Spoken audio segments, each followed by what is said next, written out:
Good afternoon, everybody. This is Ben Tomczyk with the Committee for a Responsible Federal Budget. Hope you're doing well today, and want to wish you, first off, a happy Friday. Thank you so much for joining us today.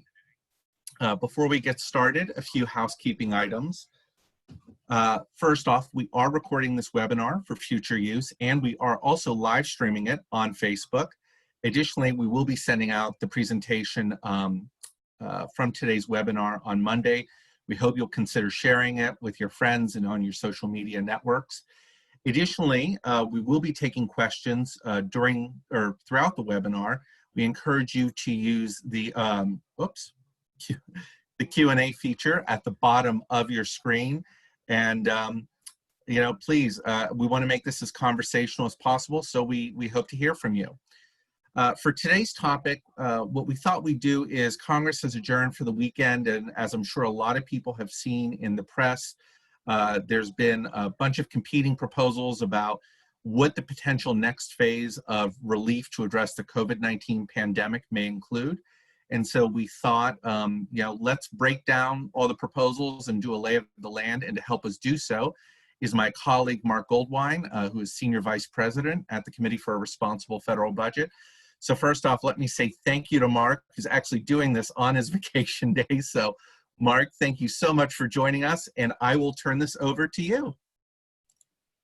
Yeah, thank you everyone for being here. This is it is my vacation. It's my first time having left our house since the pandemic, and we went to the beach, and wouldn't you know, it's pouring rain. So I apologize. I'm a little bit wet, but I'm here and happy to discuss the coronavirus with you all. Give me a second while I share my screen, which for those that have participated before know this is the most awkward part of the conversation. I think Zoom needs to invent some kind of cool transition cartoons when people do that, but that's for some other entrepreneur to figure out. So what I want to talk about now is where things stand with coronavirus relief. Those of you that have done these webinars before know that the Committee for a Responsible Federal Budget has been tracking the money closely. Through our COVID money tracker, which you can visit at covidmoneytracker.org, we've literally been following every dollar, or at least every $1 million spent by legislation, by the Federal Reserve, or by executive order, and following that money over time. Now, we just got some depressing but not very surprising news yesterday, which is that the economy between the first quarter and the second quarter of this year fell by almost 10%. That is tremendous. We have not seen a fall that large since the Great Depression. By some measures, we've never seen a fall that large. To have the economy shrink, to be literally decimated in such a short period of time is really unheard of. I don't want to call this good news, but to assuage some of your fears, there are some reports that the economy shrank by 33%. That is not accurate. 33% is the annualized rate of economic growth. But in order for, which means that if the economy continued to shrink at the pace it did in the second quarter for 4 quarters, then the economy would shrink by 33%. But think about what it would take for that to happen. It wouldn't just have to mean the economy is completely locked down, as locked down as it essentially was in April. It would have to mean we would have to be 4 times as locked down. Maybe on top of a pandemic, we would need a major nuclear war or something. I mean, it's really unfathomable to think that we would have 33% reduction. And if you look around, I mean, things are really bad right now, but a third of people aren't out of work. A third of businesses aren't permanently shuttered. A third of people aren't unable all of a sudden to make their rent. The economy shrank by 10%, which is miserable, but it did not shrink by 33%. And it's maybe even just a testament to our technology that the economy only shrank by 10%, even though that's quite weak. And as the economy shrank, and those of you that have watched these webinars or read our research are aware, income actually grew. It grew because even though market income roughly tracked the economy, it also shrank by about that 10%, by about 8%, 9%. Unemployment benefits and economic impact payments and other fiscal support made up the difference. And so between February and May, income increased by 5.5%, We actually got new numbers in this today, but since I'm on vacation, I haven't processed them. But my understanding is it's remained relatively flat, which means if you look at income in April, May, and June compared to income in February, income is higher. Income has been higher, and it's going to stay higher for the month of July, which we have. I can't remember if we have 1 or 0 more days left in July, because I've lost track of time, as many of us have. But things are unfortunately about to change. While income has actually been higher than pre-pandemic, despite this crisis so far, we're going to experience a cliff that it's not literally going to take place all at once, but if you had to embody it in a day, it's going to take place the 1st of August. Between the months of July and August, we expect income is going to fall by 4%. 4% might not seem like that much, but that's typically the amount of economic growth you get in an entire year. So in 1 month, we will lose an entire year's worth of income growth. Even relative to pre-pandemic levels, relative to February, income will fall by 2% by our projections. These are imperfect projections, as we don't know they're true, but we know there's a cliff. And this cliff is driven by a few policies. First and foremost, up until now, those on unemployment have been receiving their standard state benefit, which is typically maybe covers 40% of their wages, plus $600. Now, in many ways, this was, I think, arguably an overly generous benefit. It means that 2/3 of people on unemployment are actually making more than they were making in their jobs. It means the average person is making about 1/3 more than in their jobs. But the fact that we've given all this money has really helped to prop up income, to prop up consumption, to stabilize household budgets. And falling from 133% of income on average to 40% of income on average is a huge drop. That's the biggest, most sharp cliff. But at the same time that's happening, businesses are running out of their Paycheck Protection Program money, which has helped them to stay open and reopen.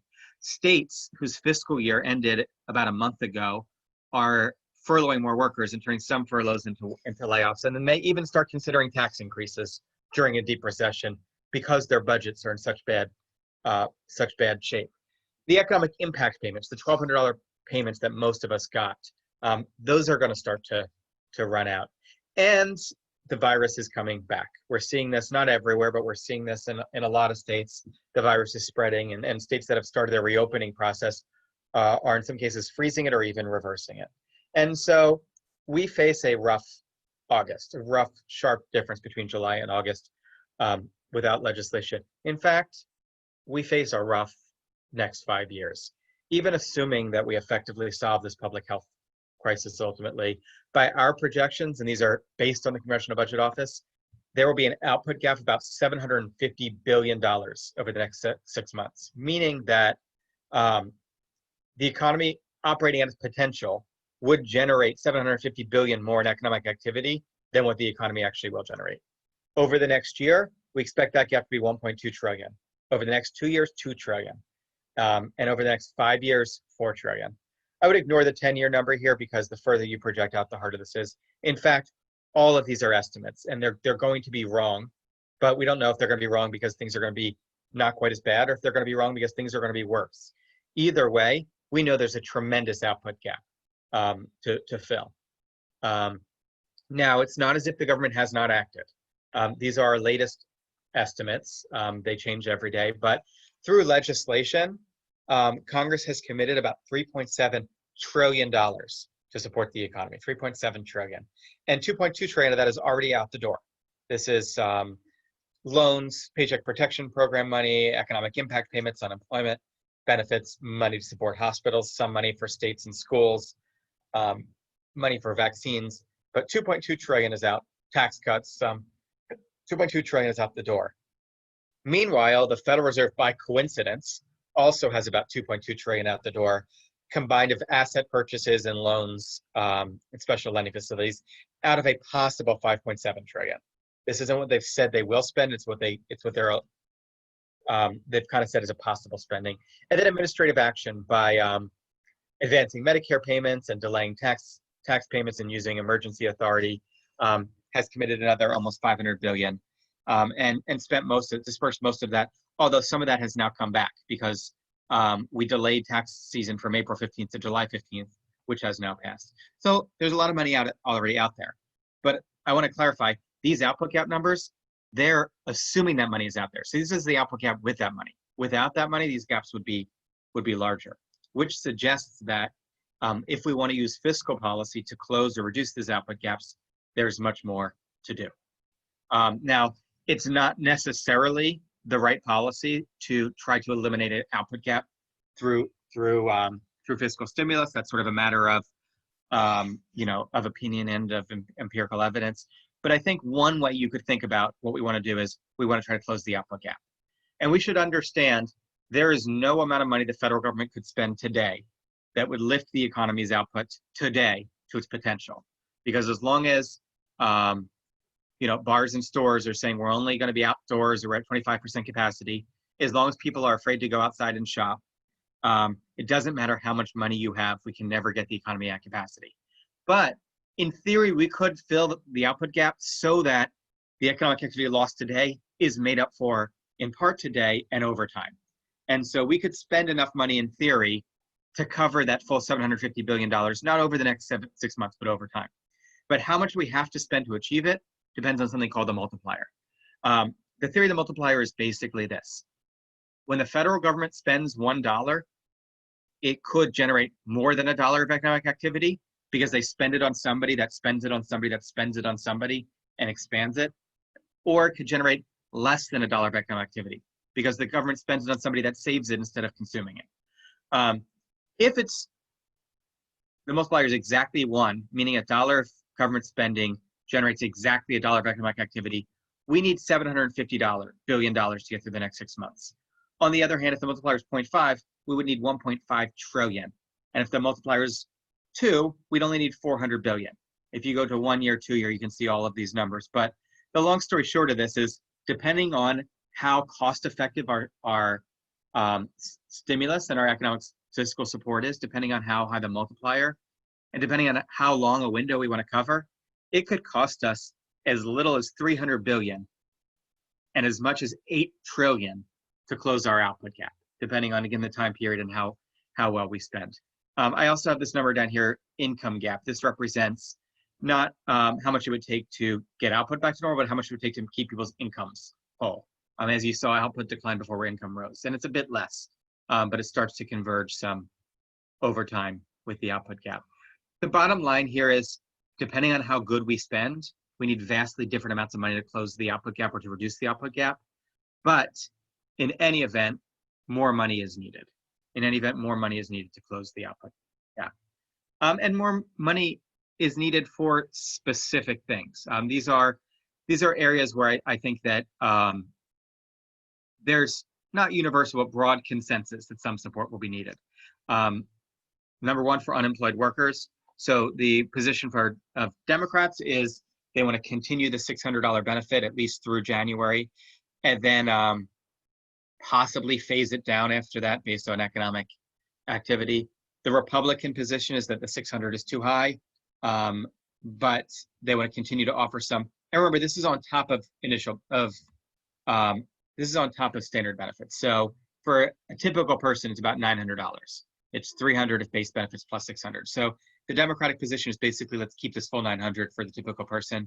The Republican position is, let's reduce this bonus to $200, bringing that total from $900 down to $500. And then let's transition to capping it as a share of wages. So unemployment would cover 70% of wages as opposed to covering a fixed dollar amount.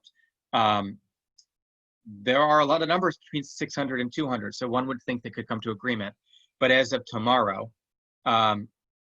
it goes to 0, and all of that expires. And then it actually will, even if they come to agreement the day after tomorrow, will take a decent amount of time for states to ramp back up and figure out how to get this money out. State and local governments are clearly suffering. They're facing some higher costs because of the virus, but more importantly, their revenue is really in the gutter. People are not spending on things that have sales tax applied to them. People are not making income, and so state and local revenue is way down. And the federal government can step in there and help them because states don't really have a lot of borrowing capacity. Small business loans, I'm not sure how this exclamation point got here, but small businesses might need more support, either through tax credits or through more PPP. loans. They've all been issued. Households might need more support, maybe through more economic impact payments, those $2,500 rebates. They're basically all out the door. We may want to spend money on colleges, hospitals, and health providers, essential workers, and spending money on the public health. These aren't all things we need to do. These are all things that are in the conversation, and I think are likely to at least be discussed as part of the next bill. Now, the House a few months ago introduced a bill. It is extremely large. It is a $3.4 trillion bill, including over $1 trillion of aid to states, $500 billion of safety net spending, things like food stamps and unemployment is in there. Most of that is unemployment, in fact.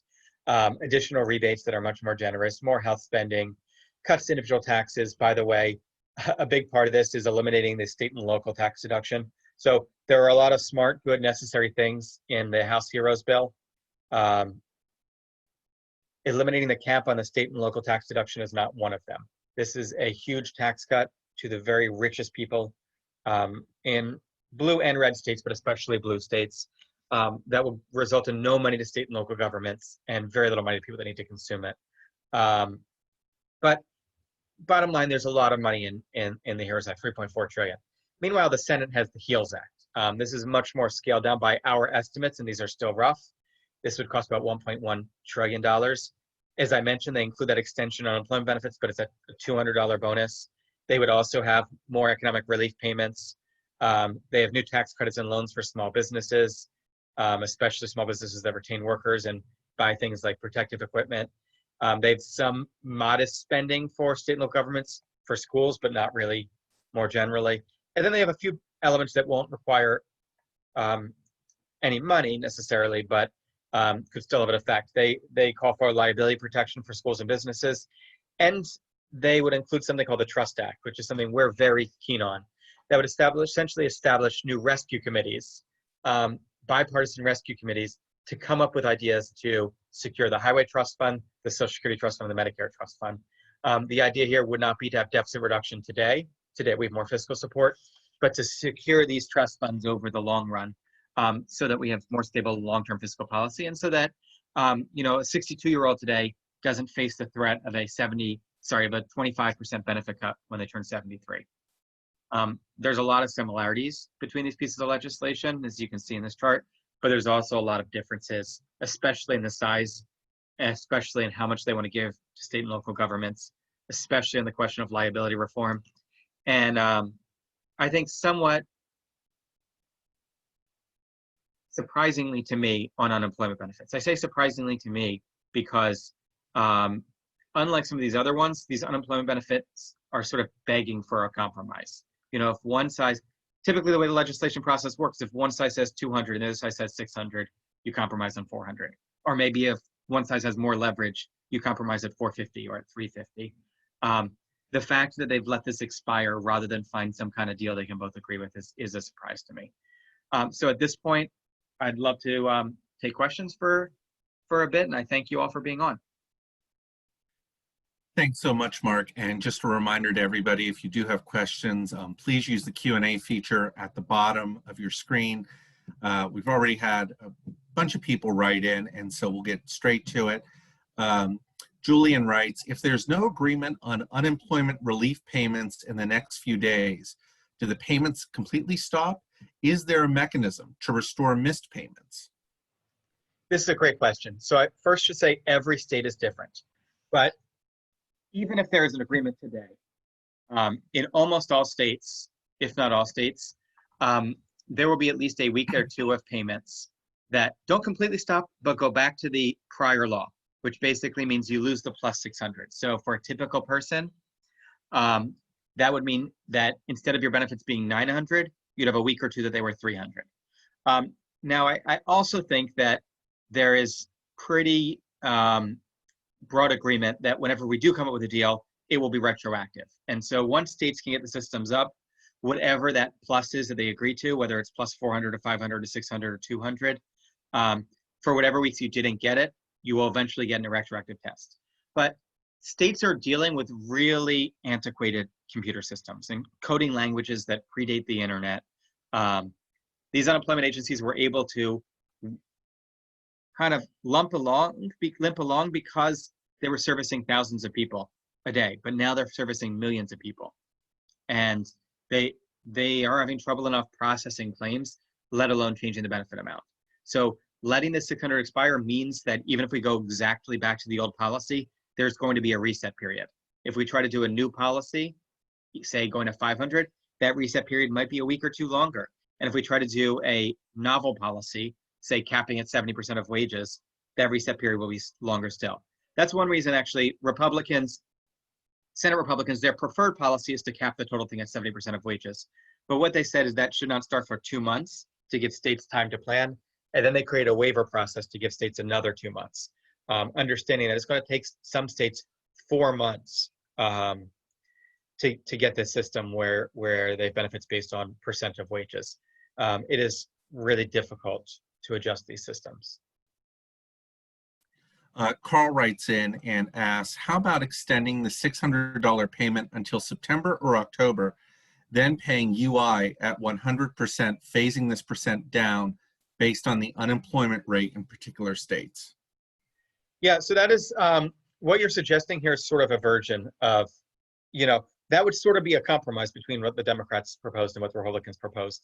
I had a piece in the Washington Post. This was my opinion, not the opinion of the Committee for Responsible Federal Budget. But something I suggested was we actually give states the option. So we say that the benefit is plus 500, and then, as you said, we phase down that 500 based on economic activities, like based on employment. And so when employment returns, the 500 becomes 0, and it scales down linearly. But we then give the states the option to cap that 500 as a share of wages. And we make it totally optional. But in order to give them the incentive, we say, if you cap it, you get to keep some or all of the savings from that cap. And so states would then be motivated to update their systems. But if they couldn't, we don't risk put a lot of people's benefits on the line, because we are hearing from a lot of state unemployment offices that it could take them a long time to update their systems. So, Mark, we're getting a bunch of questions on unemployment, and I'm going to keep on that theme. We had someone write in and say, $600 unemployment, how far that $600 goes is different to somebody living in New York City versus Omaha, Nebraska. Is there a way that we should be kind of sorting what we give for unemployment based on sort of where someone lives and how far the money goes? Sure. So the 600 is the bonus payment. You should remember that there is a base unemployment benefit, and that base unemployment benefit is based on your prior wage and on your state's rules. And so while it's not perfect, that does mean that people living in New York City tend to get higher base benefits than people living in Omaha. So there is some of that sorting already. I think the best way to sort the other 600 is not to create some kind of convoluted regional-based system, but to figure out over time if we can transition to something that is percent of wages. But as I said, we need to be careful. These systems are still processing. We're still processing 1 to 2 million of new claims per week with these antiquated systems. So it may take some time. But I think most people agree that if we could do it administratively, it'd be much better to have a system that's replacing a percent of wages than a fixed dollar amount. Because under the current system, as I said, there are a lot of people that are 2/3 of people, in fact, that are making more from unemployment than they were at their jobs. And that doesn't make a lot of sense.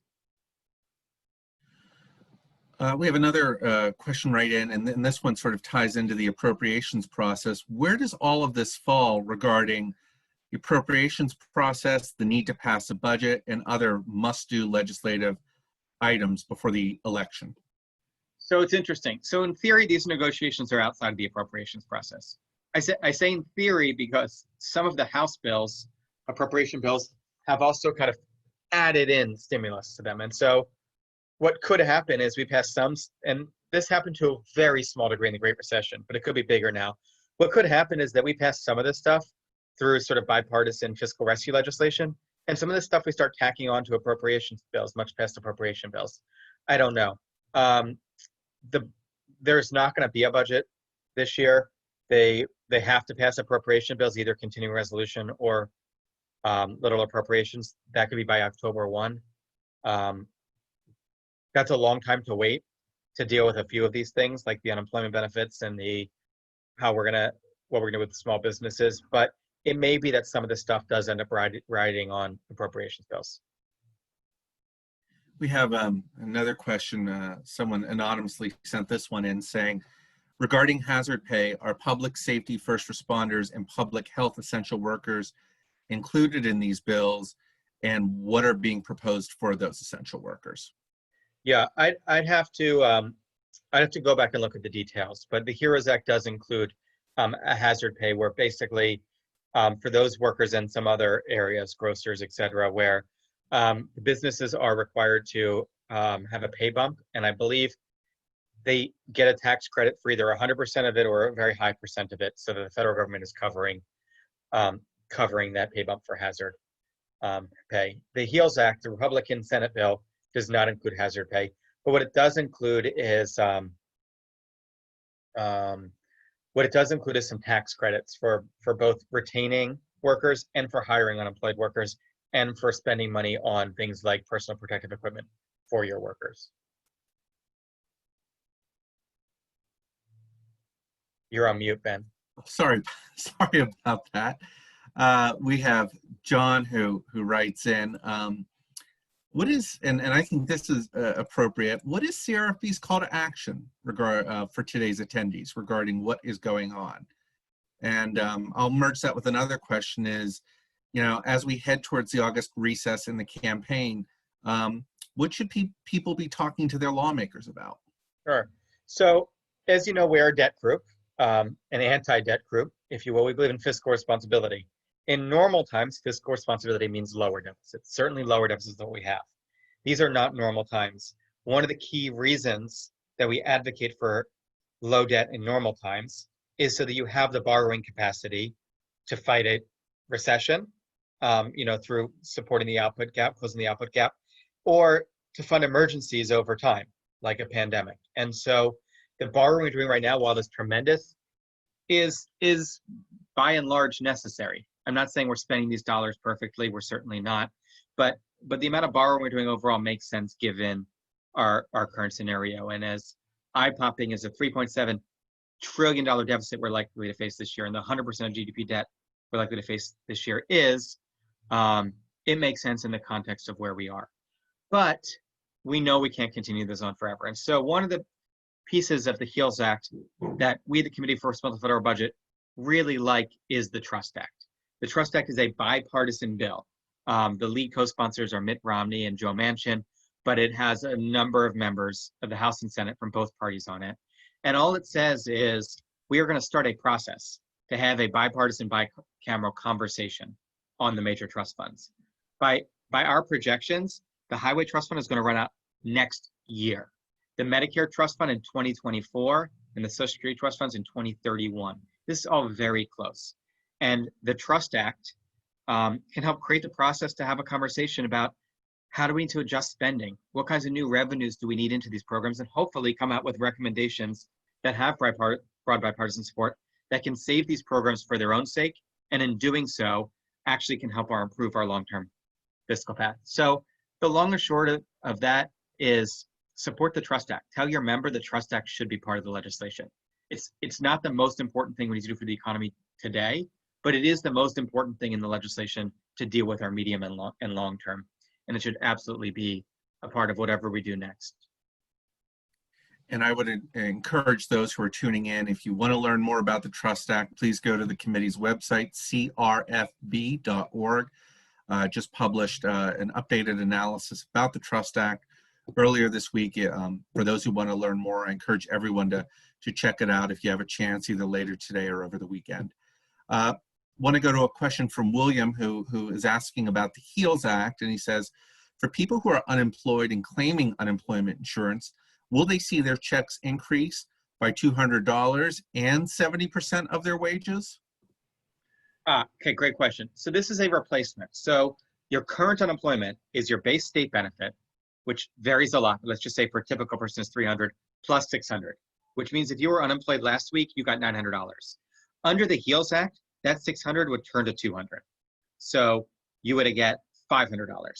And then after 2 months, that $500 would be swapped for 70% of your wages. And if 70% of your wages is more than $500, it would go up. If 70% of your wages is less than 500, it would go down.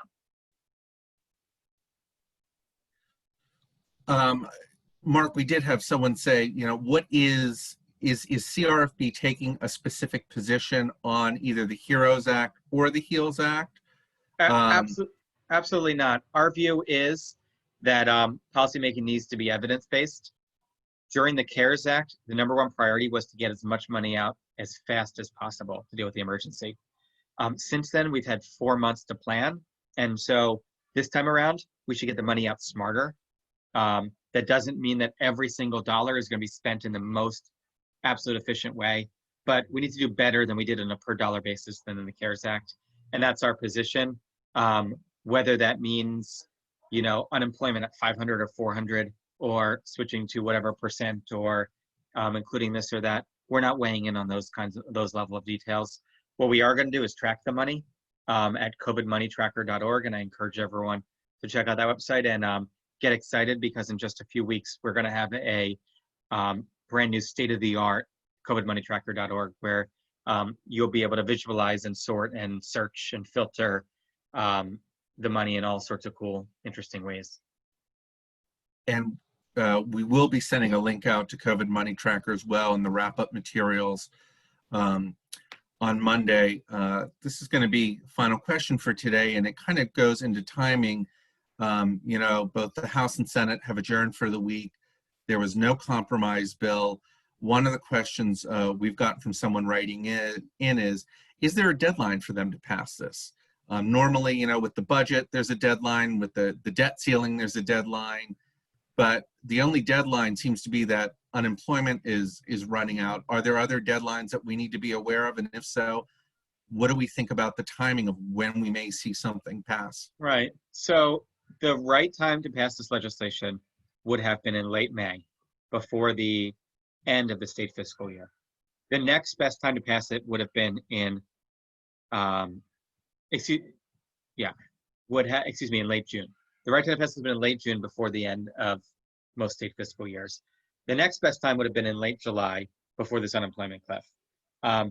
There are not really more deadlines after this. It's more that we're either on the other side of cliffs, or these gradually moving cliffs we're tumbling further down. And so there is no sharp deadline, other than the longer this goes on, the more pain is going to be felt. Well, first off, let me say thank you to Mark for taking time out of your vacation to walk us through this. You can continue to follow the latest updates on crfb.org.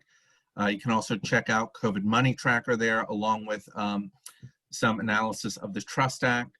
We just have an ask that if you're enjoying these webinars, we hope you'll share them on social media with your friends, and encourage others to sign up and join for future events next month.